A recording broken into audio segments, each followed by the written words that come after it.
school, I was befriended by the school lonely person, only to have to discard him later, as you do. Ladies and gentlemen, this is his true story. This is called Stale Biscuits.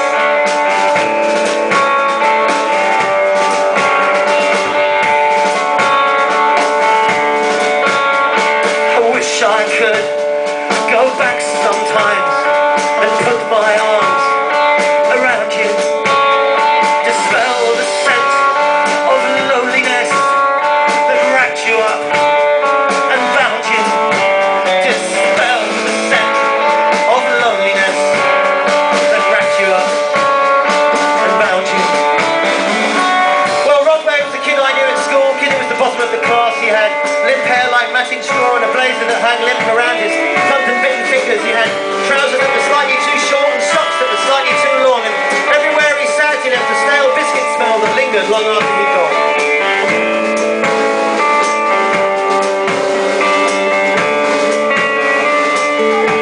I was a new kid on my first day in new school, but even him on the heap, he tried so hard to be my friend on that first day, but I chose ears and chalks instead. Or they chose me. They had taste. They were cool and clean hair and could play guitar and smelt of toothpaste.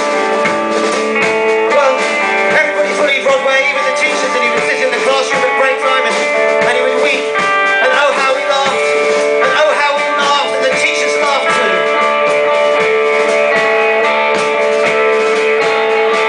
Wish I could go back sometime and put my arms around you, dispel the scent of loneliness that wrapped you up and bound you.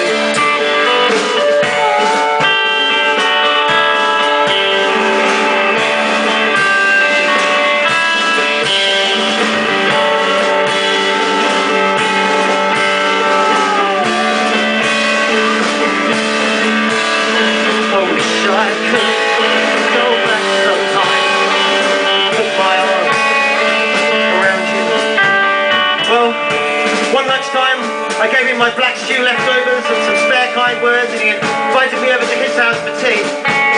He showed me his room. On the wall a poster of Mark Bolan, just like me, but nothing else except an old wardrobe, scuffed and second-hand and grainy blue. He said he used it for hiding it, which was the only game he knew. Later, his mother said she didn't believe I was Rodway's friend, and that made me realise that even his mother didn't love him. And I asked to be taken home. I never spoke to him again at school, and sometime later the teacher told us that Rodway had left. A week after that, Trogs told me that Rodway had committed suicide, hanged himself in that lonely little cupboard one Friday after school. His parents didn't find him until the weekend was over. They must have been having a row.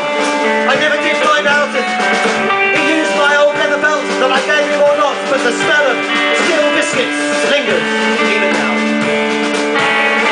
I wish I could go back sometime